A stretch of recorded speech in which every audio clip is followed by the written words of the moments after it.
Hey, Tim Frisch with a Frisch Perspective here. In this video, we're going to be looking at a couple of Legacy Standard Bibles. This is a translation that is an update of the New American Standard Bible. I've talked about this translation quite a bit. The Legacy Standard Bible is being produced by Pastor John MacArthur and faculty from the Master's Seminary and University. Before we get started looking at these Bibles, make sure you subscribe to this channel if you would like more analysis, reviews, and fun from a Christian nerd's point of view.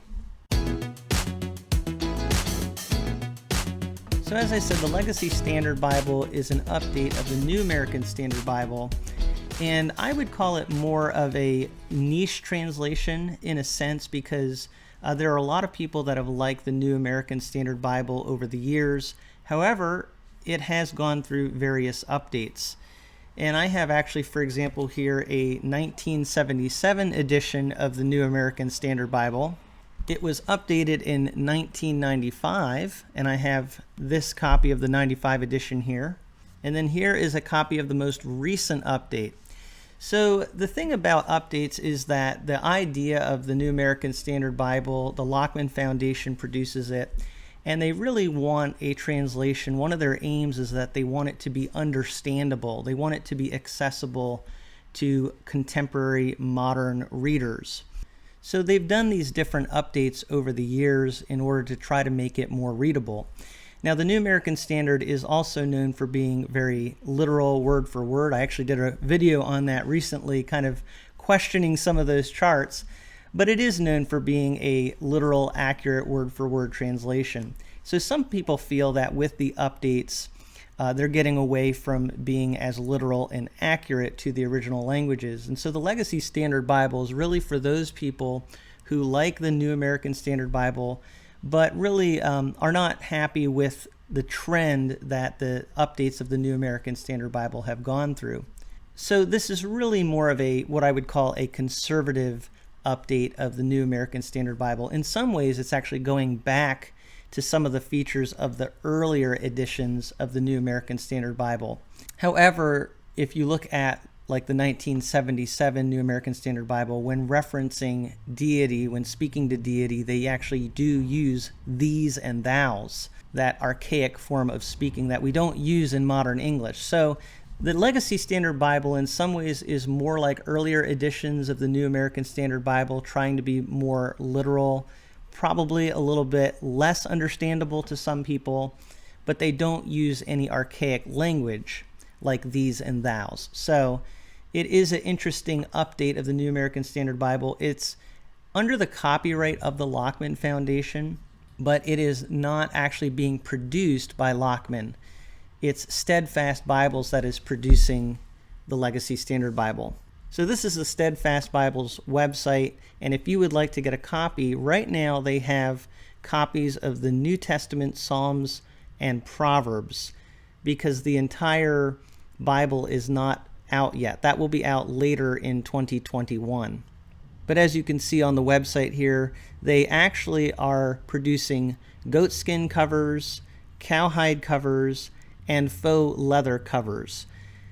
However, the goatskin presently is sold out, so if you go on their website, the only thing you can presently buy as I'm recording this are the cowhide covers and the faux leather covers. The faux leather is the synthetic cover. It's the cheapest cover, most affordable. As you can see here, that one is $30. The cowhide is $55, and the premium goatskin cover, when it is available, is $80. So I am calling this kind of a niche translation because this is not a translation that I think you're going to see widely used, at least not for some time. We'll see what happens. It's really, though, for those people that like the New American Standard Bible and really want something that's going to be harking back to the earlier editions of the New American Standard. But another thing that makes this niche is it's being produced by Steadfast Bibles. And as you could see there, those options that are available, they're a little bit on the expensive side. But what I would say is that the market for these Bibles are people that really do want a nice Bible. And so I think most people are really happy with what's being offered, even though it's limited at this point. I'm sure in the future they'll have more and more editions available, and maybe even different companies will produce the Legacy Standard Bible. But let's just take a look at these two Bibles. I have here the faux leather cover, which is the synthetic leather cover, and the cowhide, which is a real leather cover. The faux leather here is a burgundy color, and this is a brown cowhide. The spines on both of these Bibles are the same, and they have the logo for the Legacy Standard Bible, the Legacy Standard Bible, New Testament, Psalms and Proverbs, and then the company Steadfast Bibles. They are both perimeter stitched, and they both have a ribbon which is angle cut and double-sided, and they also have gold gilt edges. Very nicely done. Now, even though this faux leather is a less expensive cover, what is really neat about all of these Bibles is they are all printed by Royal Jongbloed in the Netherlands. So let me show you that here. It says it right here, printed in the Netherlands by Royal Jongbloed. So what that means is this is a really nice printing, and it is printed on very good quality paper.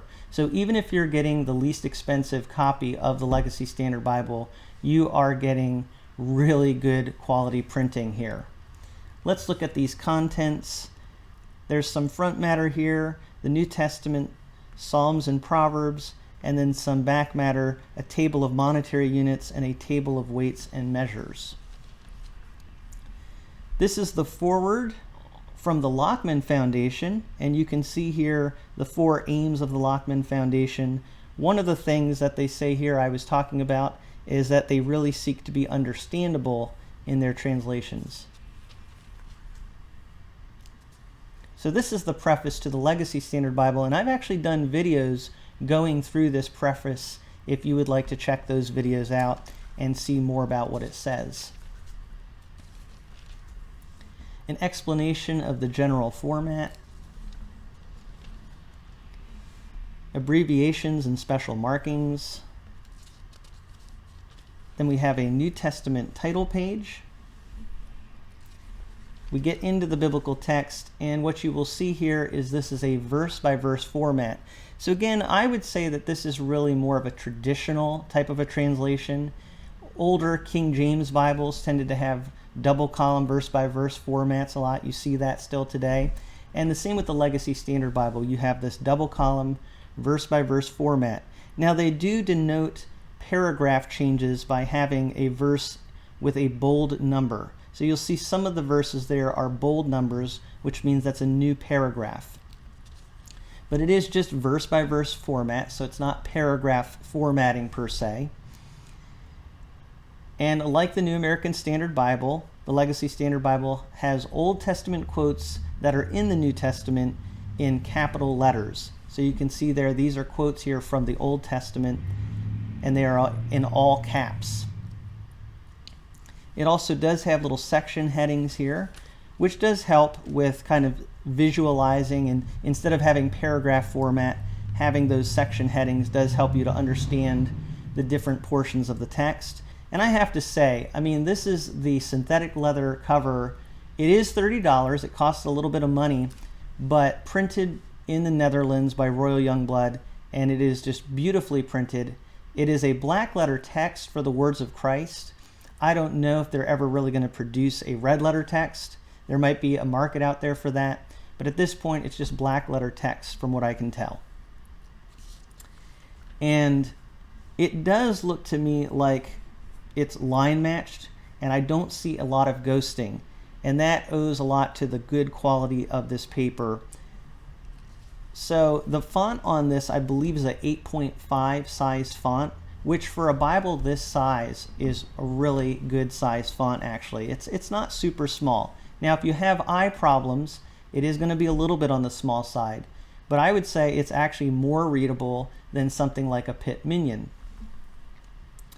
And this is a very small portable Bible, so that is wonderful that you have this size of a font.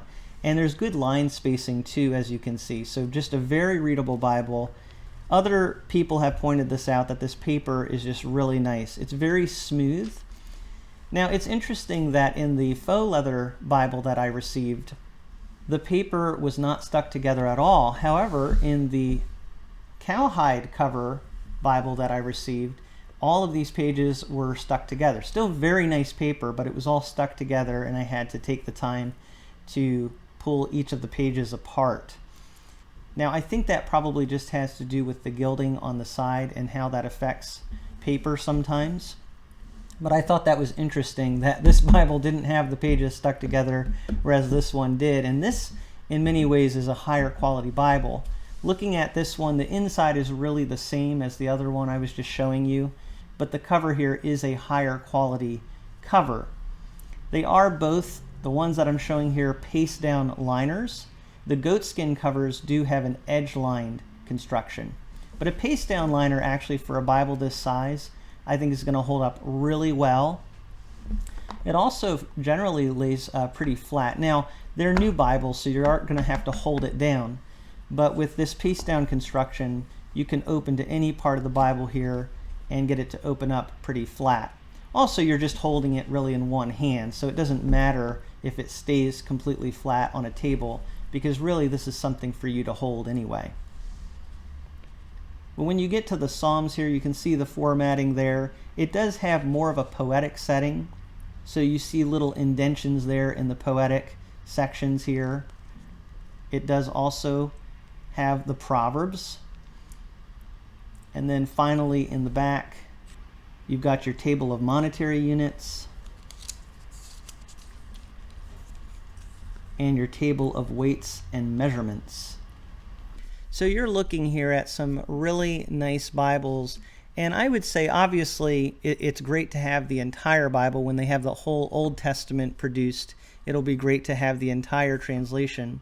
But I think these Bibles will be really great for different ministry purposes, like if you're visiting people, maybe going to their home, evangelizing, going for hospital visits.